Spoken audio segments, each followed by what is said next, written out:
हरिओम. अमृतानुभव. योगदास श्री जय गणेश जोशी यांचे प्रवचन. अध्याय 7. अज्ञानखंडन. ओवी क्रमांक 58. हे असो जिये वेळे, आत्मपणेची निखिळे, आत्मा अज्ञान मेळे, असे तेणे. अर्थात हे असे असो, आत्मतत्व सदा सर्वदा स्वयंप्रकाशित असते. यामुळे अज्ञान आत्मतत्वाच्या सदा सन्निध असते. माऊली म्हणतात की स्वप्न जागृती हे असे असो, त्याचे पारिपत्य यथाकाळी होत असते. कारण माऊली या ओवीत सांगतात की आत्मतत्व सदा सर्वदा सर्वत्र स्वयंभूपणे स्वयंप्रकाशित असते. ब्रह्मांडात ते नाही असा एकही कण नाही, असा एकही थेंब नाही, असा एकही क्षण नाही. कारण सरळ आहे की ब्रह्मांडातील कण कण, थेंबान थेंब आत्मतत्वामुळे आहे. आत्मतत्व नसेल तर ब्रह्मांड एक क्षणही अस्तित्वात असू शकत नाही. यामुळे अज्ञान आत्मतत्वाची कास जराही सोडत नाही. ते त्याच्या सतत सन्निध असते. कारण आत्मतत्वाशिवाय अज्ञान असू शकत नाही. आत्मतत्व म्हणजे ज्ञान. ते असते म्हणून अज्ञान असते. सत्य आहे म्हणून असत्याची चलती आहे. नाहीतर असत्याला कोणीही विचारणार नाही. कायदे आहेत म्हणून ते मोडले जातात. नीती असे काही आहे म्हणून अनीती अस्तित्वात आहे. यामुळे माऊली म्हणतात की अज्ञान आत्मतत्वाच्या सदा सन्निध असते.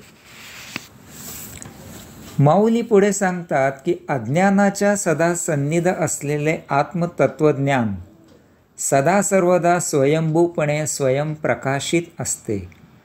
यामुळे जोपर्यंत ज्ञानावर पांघरून घालण्यात यश येते तोपर्यंतच अज्ञान टिकते. ज्या दिवशी ज्ञानावरील पांघरून दूर होते त्यावेळी तेथे ज्ञान प्रगट होते आणि अज्ञान नष्ट होते. शेतात धान्य पिकवतात. यथाकाळी त्याची काढणी करतात आणि धान्याचे दाणे पोत्यात भरतात. त्यावेळी त्या धान्याच्या दाण्यांबरोबर छोटे छोटे दगडही पोत्यात भरले जातात.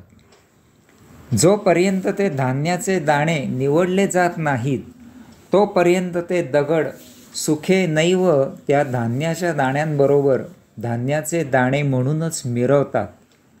अगदी वजन करून ग्राहकाला ते दगड धान्याचे दाणे म्हणूनच दिले जातात. तथापि जेव्हा धान्य निवडले जाते तेव्हा ते दगड फेकून दिले जातात. शेतातून भाजी काढली जाते. त्या भाजीला शेतातील मातीही चिकटते. तथापि भाजी पाण्याने स्वच्छ धुतली जाते, निवडली जाते आणि त्याला चिकटलेली माती धुवून फेकली जाते. तसेच येथे होते.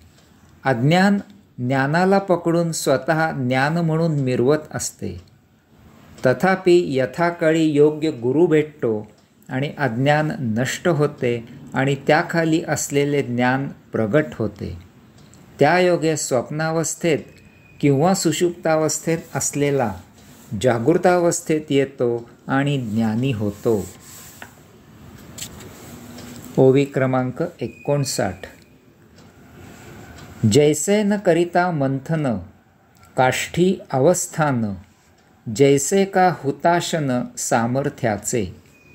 अर्थात काठ्यांचे मंथन जोपर्यंत करत नाही तोपर्यंत त्यात अग्नीचे सामर्थ्य सुप्तावस्थेत तेथेच असते.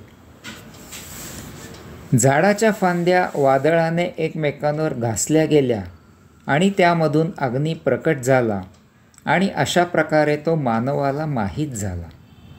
यामुळे पुरातन काळी एका काठीच्या खोबणीत दुसऱ्या काठीचे टोकाने घर्षण करून अग्नी निर्माण करत असत. आत्तासारखा तो काड्यापेट्यात किंवा गॅस लायटरमध्ये साठविला जात नव्हता. याचाच आधार घेऊन माऊली सांगतात की जोपर्यंत काठ्या एकमेकांवर घासल्या जात नाहीत तोपर्यंत तेथे अग्नी अस्तित्वात नाही असे नसते, तर तो अप्रगटावस्थेत तेथेच असतो. फक्त काठ्या घासल्या जायचाच अवकाश, लगेच अग्नी तेथे प्रगट होतो. याचप्रमाणे जेथे अज्ञान असते तेथेच ज्ञानही असते. प्रत्येक जण, प्रत्येक अज्ञानी मूलतः ज्ञानीच असतो. फक्त ज्ञान प्रकट व्हायचाच अवकाश की लगेच तेथून अज्ञान हद्दपार होते. ओवी क्रमांक 60. तैसे आत्मा ऐसे नाव, न साहे आत्मयाची बरव, तै का अज्ञान हाव, बांधते का. अर्थात आत्मतत्वाला आत्मा असे नावही शोभा देत नाही, तेथे ते अज्ञानाला कसे सहन करेल. आत्मपरब्रह्मामधून ओम असा महादिव्य अद्भुत परमध्वनी झाला आणि हे विश्व निर्माण झाले. त्याआधी येथे आत्मपरब्रह्माशिवाय अन्य काहीही नव्हते. ओम हा ध्वनी आहे. त्यामधून पुढे स्वरसृष्टी आणि शब्दसृष्टी निर्माण झाली. याचा अर्थ आत्मपरब्रह्माला जे आत्मा असे नामाभिमान प्राप्त झाले आहे ते त्याच्या स्वतःमधूनच निर्माण झालेल्या शब्दांमधून दिले गेले आहे. अर्थातच ते मानवाने दिलेले आहे. ते नामाभिमान स्वयंभू नाही. आत्मपरब्रह्म स्वयंभू आहे. त्याआधी येथे अन्य काहीही नव्हते. यामुळे आत्मपरब्रह्म त्याला काहीही कसलीही उपाधी चिकटवून घेत नाही. कारण आत्मपरब्रह्मच स्वयं मूलभूत परम असल्यामुळे त्याला काहीही नामाभिमान दिले तरीही ते त्यासाठी गौणच आहे. यामुळे आत्मपरब्रह्माचे वर्णन शब्दांनीच असे काय तर कशानेही करणे शक्य नाही. कारण त्याचे वर्णन करायला त्याआधीचे येथे आणणार काय, कसे आणि कोठून, तेच परम आहे. यावरून माऊलींना येथे सांगायचे आहे की आत्मपरब्रह्माचे विरुद्धही येथे काहीही असू शकत नाही. आत्मपरब्रह्म द्वंद्वाचे नियमात बद्ध होऊ शकत नाही. ते द्वैत आणि अद्वैत या पलीकडे आहे. याचा अर्थ आत्मपरब्रह्म ज्ञान हे स्वयंभू परम आहे. त्याआधी येथे काहीही नसल्यामुळे आत्मपरब्रह्म ज्ञान द्वैत आणि अद्वैत या पलीकडे आहे. यामुळे त्याच्या विरुद्ध असलेले अज्ञान येथे मूलतःच अस्तित्वात असणे शक्य नाही.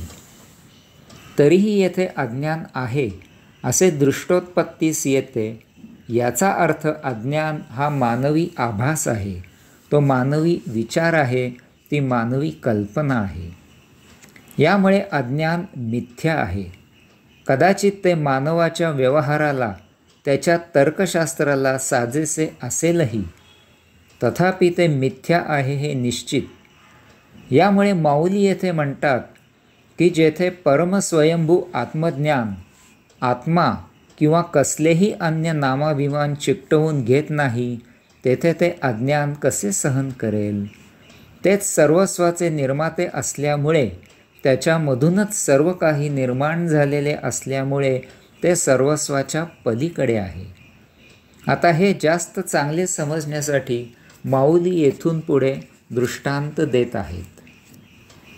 हरिओम.